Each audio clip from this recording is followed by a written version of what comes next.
Welcome दोस्तों, मैं आप सबका स्वागत करता हूं स्मार्ट गाय क्लासेस में। जैसा कि आप सब जानते हैं, हम लोग टेंसेस की वीडियो सीरीज़ कवर कर रहे हैं।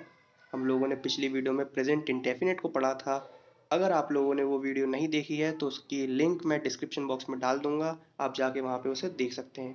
तो चलिए शुरू करते हैं। देखिए, ऐसा होता है कि प्रेजेंट कंटिन्यूस के कुछ रूल्स टीचर नहीं समझाते, जिसकी वजह से होता ये है कि बच्चे अपनी आधी अधूरी नॉलेज को लेके एग्ज़ाम में जाते हैं, पर उनको मार्क्स पूरे नहीं मिलते। और जब उनको मार्क्स पूरे नहीं मिलते तो वो लोग बोलते हैं फिर मेरे साथ अन्याय हुआ है। पर मैं आप सबके साथ ऐसा कोई धोखा नहीं होने दूंगा। मैं आपको प्रेजेंट कंटिन्यूस के सारे रूल समझाऊंगा, और इस वीडियो के एंड में मैं आपको एक ऐसा रूल ही बताऊंगा जिसके ऊपर बेस एग्ज़ाम में क्वेश्चन 110% आता है, और ज़्यादातर बच्चे उसे गलत करके आते हैं। तो इस वीडियो को एंड तक देखिएगा और बने रहिएगा। चलिए, तो सबसे पहले हम स्ट्रक्चर से शुरुआत करते हैं।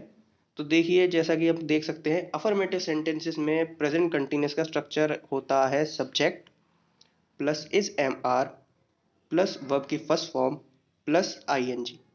तो देखिए, हमारा यहाँ पे जो वर्ब है इज एम आर, इसमें जो इज है ये हमेशा सिंगुलर सब्जेक्ट के साथ लगता है, मतलब ही शी इट। एम जो है वो आई के साथ लगेगा, और आर जो है वो हमारा प्लूरल सब्जेक्ट के साथ लगेगा। प्लूरल सब्जेक्ट हमारे वही I you we us they. Negative sentences में क्या होगा, ये subject plus is am are plus not plus verb की फर्स्ट फॉर्म। कुछ करा, बस हम लोगों ने वर्ब के बाद नॉट लगा दिया। बाकी पूरा अफर्मेटिव सेंटेंसेस का स्ट्रक्चर है। कोई तकलीफ, कोई दिक्कत? मेरे हिसाब से यहाँ तक कोई दिक्कत नहीं होगी। आगे इंटेरोगेटिव सेंटेंसेस, इसका स्ट्रक्चर कैसा है? ये है is am are plus subject plus verb की first form plus I N G, और इसके बाद एक क्वेश्चन मार्क और आएगा प्लस क्वेश्चन मार्क, वो आप लोग करेक्ट कर लीजिएगा। तो ये तो हो गया स्ट्रक्चर, ये तो बेसिक है बिल्कुल, ये आपको बिल्कुल मेमोराइज होना चाहिए। तो इसकी आप वीडियो को पॉज करके स्क्रीनशॉट ले लीजिए या फिर कॉपी पे नोट कर लीजिए और इसे लर्न कर लीजिए अच्छे से। तो चलिए दोस्तों, हम लोग प्रेजेंट कंटिन्यूस टेंस के यूजेस देखते हैं। सबसे पहला यूज है to describe an action that is going on at this moment. तो प्रेजेंट में जो भी एक्शन चल रहा होता है हमारे बात करने के दौरान, उसके लिए हम प्रेजेंट कंटिन्यूस का यूज करते हैं। Example, you are studying, I am teaching. ठीक है, ये तो प्रैक्टिकल है, बिल्कुल अभी प्रेजेंट में चल रहा है। आप वीडियो देख के पढ़ रहे हैं, मैं आपको पढ़ा रहा हूँ। ठीक है, तो ये एक्शन जो है ये प्रेजेंट में चल रहा है। अगला यूज देखते हैं, टू डिस्क्राइब अ ट्रेंड। देखिए, ट्रेंड को डिस्क्राइब करने के लिए भी प्रेजेंट कंटिन्यूस का ही यूज होता है।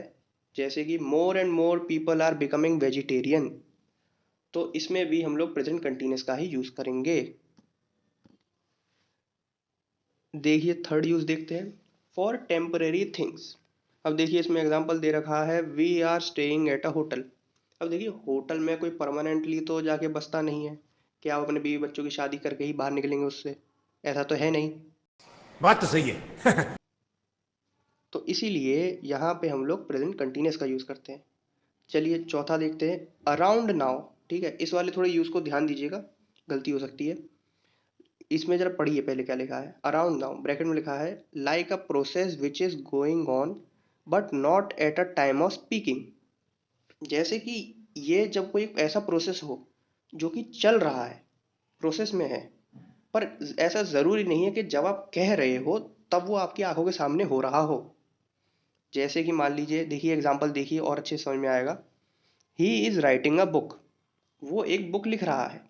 अब वो बुक लिख रहा है, अब वो 3 महीने में लिखे, 2 महीने में लिखे, टाइम लगेगा उसे लिखने में। बट इसका मतलब ये नहीं है कि वो चौबीसों घंटे लिख ही रहा है, कि सुबह हो गई, शाम हो गई, रात हो गई, या फिर जब आप कह रहे हैं वो तब लिख रहा है। ऐसा नहीं है, वो एक प्रोसेस है। वो लिख रहा है, वो प्रोसेस में है, पर अभी नहीं है। ठीक है, इसका जैसे दूसरा एग्जाम्पल भी है, ही इज़ लर्निंग फ्रेंच, वो फ्रेंच सीख रहा है। अब इसका मतलब ये नहीं है कि वो जब आप बात कह रहे हैं वो आपकी आंखों के सामने अभी भी सीख ही रहा हो, बट वो प्रोसेस में है। तो ऐसे जब प्रोसेस के लिए हम बात करते हैं तो हम लोग प्रेजेंट कंटिन्यूस का यूज़ करते हैं। चलिए अगला यूज़ देखते हैं। हमारा अगला यूज़ है फॉर अनकन्फर्म्ड फ्यूचर। अब देखिए, अनकन्फर्म्ड से मतलब यहाँ पे क्या है, अनकन्फर्म्ड मतलब कि वो फ्यूचर इवेंट्स जो कि इंडिविजुअली चांसेस हैं कि वो बदल सकते हैं, कंफर्मेशन नहीं है। जैसे कि एग्जांपल है, she is going to New York next week. अब मान लीजिए उसकी मर्जी है, वो न्यूयॉर्क नहीं न्यूजीलैंड जाएगी या न्यू जर्सी जाएगी या कहीं और जाए, हम कुछ कह सकते हैं क्या? नहीं ना। तो ये जो है ये अनकन्फर्म्ड है। अब आप बोलोगे सर ऐसे तो सारे ही इवेंट अनकन्फर्म्ड हो गए, क्योंकि अब तो सब अपनी मर्जी से कहीं ना कहीं बदल ही सकती हैं ये चीज़ें। लेकिन ऐसा नहीं है। कंफर्म्ड इवेंट मतलब कि 99% कंफर्म, ठीक है। 1% का चांस तो देखो चेंज का पूरी दुनिया में है। पूरी दुनिया जो है वो 1% चांस पे टिकी हुई है, ठीक है। अब यहाँ पे अगर मान लीजिए मैं शी की जगह लिख देता ना प्रेसिडेंट, तो ये कंफर्म हो जाता। क्योंकि देखिए प्रेसिडेंट प्रेसिडेंट जो होते हैं या प्राइम मिनिस्टर जो होते हैं, इनके 2-3 महीने की जो आगे की चीज़ें होती हैं ये कंफर्म होती है। अगर कोई बोले माई स्कूल विल रीओपन इन जुलाई, ठीक है, माई स्कूल विल रीओपन इन जुलाई। अब देखिए ये कंफर्म है, ठीक है, यहाँ पे गलती नहीं है, वो तो खुलेगा ही। तो इसमें हम वेरिएशन नहीं ला सकते। तो यहाँ पे हम लोग प्रेजेंट कंटिन्यूस का यूज़ नहीं करेंगे। प्लस दूसरी चीज़ ये है कि यहाँ पे टाइम गिवन होना चाहिए। जैसे यहाँ पे गिवन है she is going to New York next week, तो देखिए next week, next month, after 2 week, after 2 month, कुछ ना कुछ तो गिवन होना चाहिए। तो दो चीज़ें हैं, एक अनकन्फर्मेशन, दूसरी चीज़ टाइम। जब ये दोनों चीज़ गिवन हो तो आंख बंद करके प्रेजेंट कंटिन्यूस का यूज़ करो, आपके मार्क्स बिल्कुल नहीं कटेंगे, ठीक है। छठा यूज़ देखिए, छठा यूज़ है with always, where it shows negativity and not a habit. अब देखिए अगर आप लोगों ने प्रेजेंट इंडेफिनिट की मेरी वीडियो देखी है तो वहां पे मैंने आपको बताया था कि ऑलवेज जो है वो प्रेजेंट इंडेफिनिट में यूज होता है। ये एडवर्ब ऑफ फ्रिक्वेंसी है। बट वहां पे मैंने ये भी बताया है कि प्रेजेंट इंडेफिनिट हैबिट्स को शो करने के लिए होता है। अब अगर यहाँ पे जो ऑलवेज है ये नेगेटिविटी शो करेगा तब प्रेजेंट कंटिन्यूस का यूज होगा। अब देखिए जैसे एग्जांपल्स देखिए अच्छे से समझ में आएगा। He is always complaining about everything. अब देखिए ये कोई हैबिट तो शो नहीं कर रहा है। अब अगर ये हैबिट शो नहीं कर रहा है तो यहाँ पे हम लोग प्रेजेंट इंडेफिनिट तो नहीं लगाएंगे।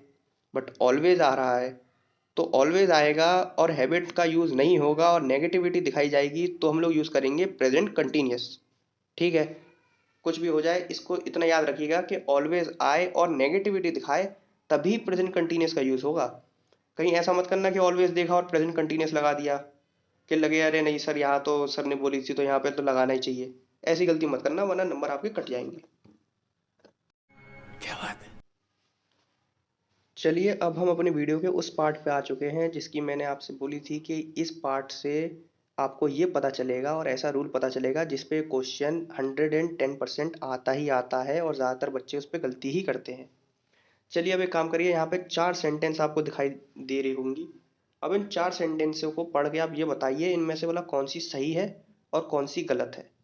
देखिए प्रेजेंट कंटिन्यूस की हैं चारों, दिख रही हैं, बट इनमें गलती क्या है, और या फिर ये चारों ही सही हैं या फिर चारों ही गलत हैं। अगर कौन सी सही है कौन सी गलत है आप डिसाइड करिए।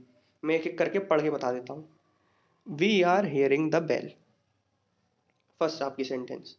Second, are you forgetting my name. Third, I am having no house to live. Fourth, this book is containing good content matter. देख लिए, सोच लिए अच्छे से, क्या लग रहा है कौन सी सही है कौन सी गलत है। चलिए अब मैं आपको बता देता हूँ, ये चारों ही गलत है। पहली भी, दूसरी भी, तीसरी भी, चौथी भी, ये चारों ही सेंटेंस गलत हैं। इन चारों में ही प्रेजेंट कंटिन्यूस का यूज होगा ही नहीं। अब आप बोल रहे होंगे सर ये क्या बात हुई, ऐसा कैसे हो गया। तो चलिए अब मैं आपको जरा एक चीज़ बताता हूँ और जरा ध्यान से सुनिएगा, और एक बारी में आपको समझ में आ जाएगा कि इसका ये रूल है, ठीक है। देखिए ऐसा है कि हमें कभी भी प्रेजेंट कंटिन्यूस को स्टेट वर्ब्स के साथ यूज़ नहीं करना होता। अब ये स्टेट वर्ब क्या होता है? स्टेट वर्ब वो वर्ब होता है जो कि हमें इंफॉर्मेशन प्रोवाइड करवाता है।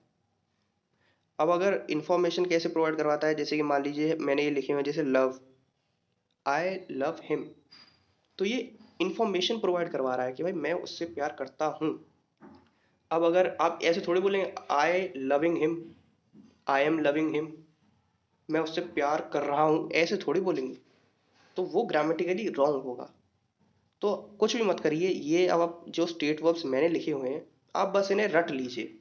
मैं सीधे बोलूँगा, इसका कोई fast and hard and fast rule नहीं है। आप बस इन्हें रट लीजिए और इतना याद रखना कि इसके साथ तो प्रेजेंट कंटिन्यूस नहीं लगेगी, और आपका एक भी क्वेश्चन अब एग्जाम में गलत नहीं होगा, इसकी गारंटी मेरी।